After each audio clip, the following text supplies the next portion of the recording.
First of all congratulation ma'am, आपके बाबुल मोरा song 2 million complete कर चुका है यूट्यूब पे। आपको कैसा लग रहा है? Thank you. ये सब आप लोगों के सपोर्ट के बिना पॉसिबल नहीं था। अम, बोले नैना के बाद में ये हमारा दूसरा कोलैबोरेटिव एल्बम है विद दीपक पंडित जी। और दीपक जी और मैंने मिलकर we try to do something called inheritance. और सूफी स्कोर के साथ में ये दूसरा एल्बम है, और इनहेरिटेंस का ये बाबुल मुरा फर्स्ट ट्रैक था। है जिसको इतना प्यार ऑलरेडी मिल चुका है। बाबुल मोरा से मेरी बहुत पर्सनल यादें जुड़ी हुई हैं, इसलिए वो मेरे दिल के बहुत करीब है।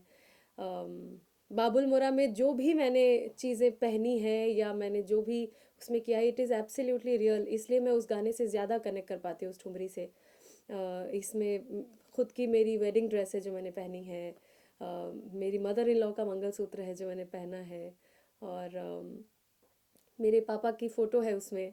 मेरे पूरी फैमिली की फ़ोटो है, मेरे भाई बहन मम्मी पापा सब हैं उसमें।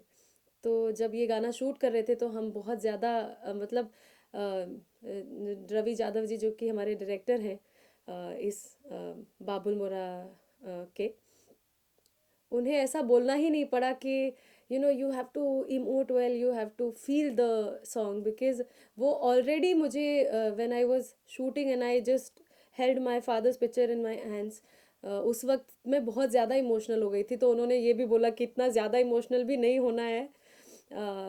It was absolutely heart felt, और मुझे लग रहा है कि वही जो रियल इमोशंस हैं वो शायद लोगों तक पहुंच रहे हैं।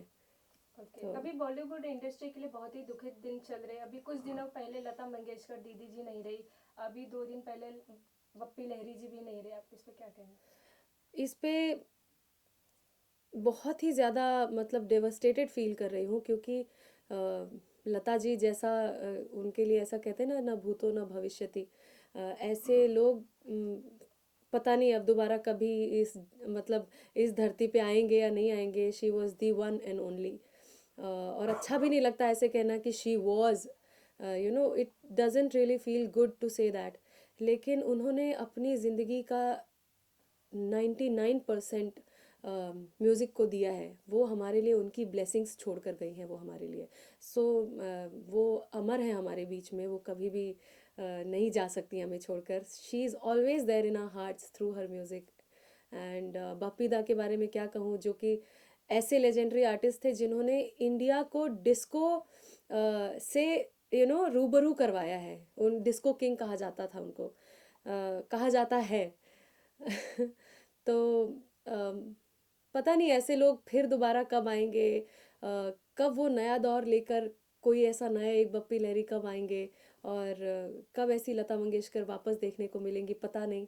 लेकिन फ़िलहाल उनका म्यूज़िक हमारे लिए ब्लेसिंग्स से कम नहीं है। तो मेरी श्रद्धांजलि उन दोनों जन को। और आई जस्ट होप कि उनकी आत्मा को भगवान खूब शांति दे। प्रतिभा, आप लता मंगेशकर को अपना आइडियल मानती थी, तो श्रद्धांजलि के मौके पे एक दो लाइन उनकी। मैं ये कहना चाहती हूँ कि लता मंगेशकर जी को अपना आइडल कौन नहीं मानता होगा। अगर वो म्यूज़िक में है और अगर वो कहे कि लता जी उनकी इंस्पिरेशन कभी नहीं थी या आइडल नहीं थी, तो मुझे लगता है ये गलत होगा ऐसा कहना। शायद ही ऐसा बिरले ही कोई म्यूजिशियन होगा जो ये कहे कि लता मंगेशकर जी से उन्हें इंस्पिरेशन नहीं मिली या वो उनकी आइडल नहीं थी। बहरहाल मेरी तो वो पहली इंस्पिरेशन थी, और मैं डेफिनेटली उनको अपना आइडल मानती हूँ और हमेशा मानती रहूँगी। अ, उनके बहुत सारे गाने मुझे बहुत पसंद हैं, लेकिन आपके दिल के करीब जो हो। सारे गाने उनके मेरे दिल के बहुत करीब हैं। मैंने उनके बहुत सारे गाने मुझे बहुत पसंद हैं। उनमें से अगर एक चुनना हो तो बहुत मुश्किल होती है, लेकिन फिर भी आपने एक गाना बोला है तो मैं गा देती हूँ। हम्म, ये गाना दुनिया का सबसे दुनिया में जो ये उनका एक गाना जो सबसे फेमस हुआ है, like the whole world knows this song, तो मैं उस गाने को गाना चाहती हूँ। लग जा गले के फिर ये हंसी रात हो न हो,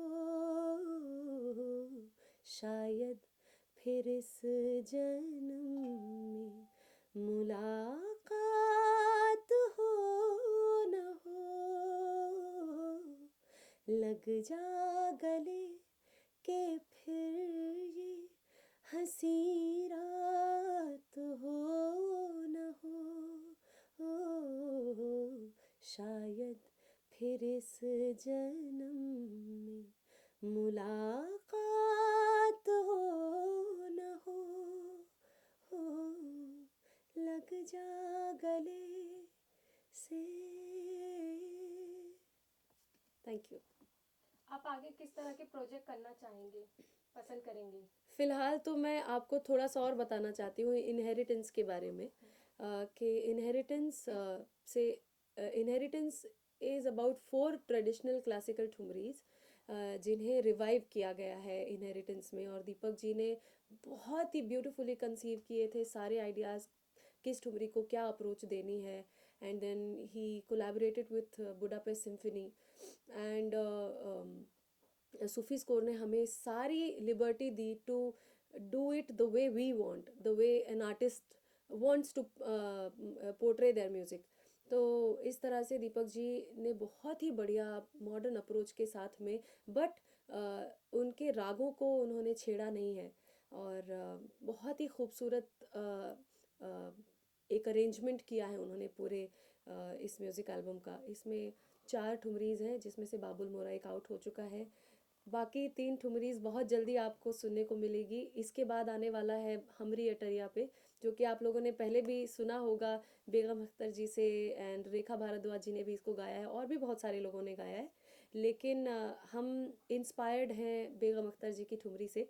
तो ये हमारा दूसरा ट्रैक आने वाला है, एंड देन थर्ड ठुमरी जो आएगी वो है सैयां बिना घर सूना, जो कि उस्ताद नज़ाकत अली सलामत अली खान साहब की गाई हुई है, और उसके अलावा भी बहुत सारे लोगों ने गाई है, but we have taken this from their version, and the last thumri that we have tried to do, that is लाखों के बोल, और वो गुलाम अली साहब का वर्जन हम लोगों ने ट्राई किया है कि उसको कुछ और अपने हिसाब से कोशिश करें। तो these are all the thumris from inheritance, जो कि आप थोड़े थोड़े दिन में अब देखने को मिलेंगी। अपने हालांकि लुक के बारे में कुछ डिस्क्राइब करना चाहेंगी इनहेरिटेंस में, जो भी आपके 3 और आगे सॉन्ग आने वाले अच्छा, हैं? लुक्स के बारे में, हाँ, थोड़ा कुछ, क्योंकि बाबू मोरा में आपने बहुत अच्छा कॉस्ट्यूम हर एक चीज़ किया, तो आगे इनहेरिटेंस का मतलब ही है ये कि हम अपनी विरासत को साथ में लेकर चलना चाहते हैं। It is called carrying the legacy forward.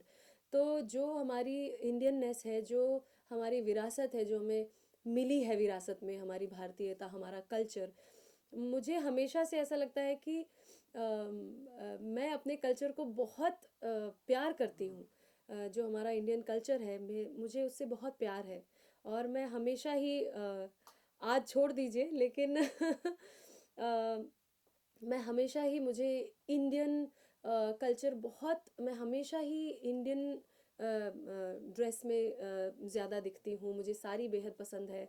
तो पूरे एल्बम में हम लोगों ने एक इंडियन ऑथेंटिक लुक हमने रखा है, एंड इसके साथ में सिंगिंग ऑथेंटिक है, लेकिन उसकी अप्रोच जो है अरेंजमेंट की, वो पूरी मॉडर्न है। तो आपको थोड़ा कंट्रास्ट देखने को मिलेगा, जैसे कि सैयां बिना घर सूना में एब्सोल्युटली इंडियन तो नहीं कहेंगे कि उसमें एकदम इंडियन अटायर नहीं है, लेकिन it is somewhat Indian and fusion. Okay, आप अपने फैंस को क्या कहना चाहेंगे? फैंस को ये कहना चाहती हूँ कि अगर तो आप सिर्फ फ़ैन हैं तो आप अच्छा म्यूज़िक सुनते रहिए, लेकिन अगर आप म्यूज़िक में भी हैं तो म्यूज़िक के लिए बहुत ज़रूरी है, अगर आप इसमें प्रोफेशनली आना चाहते हैं तो अपने बेसिक्स को ज़रूर जानिए। म्यूज़िक सीखना बहुत ज़रूरी है, रियाज़ करना बहुत ज़रूरी है। तो अगर आप किसी भी फील्ड में प्रोफेशनली आना चाहते हैं या हैं, तो उसके बेसिक्स को ज़रूर जानिए, क्योंकि ये हमारी विरासत है, ये हमारी हमें इनहेरिट हुई है, हमारे लिए। तो सबसे यही गुजारिश है हाथ जोड़कर कि इनहेरिटेंस को बहुत सारा प्यार दीजिए, जैसे कि बाबुल मुरा को आपने ऑलरेडी इतना प्यार दिया है, आगे आने वाली 3 ठुमरीज़ को भी उतना ही प्यार चाहिए, और अच्छा म्यूज़िक सुनते रहिए, अच्छा म्यूज़िक करते रहिए। Thank you.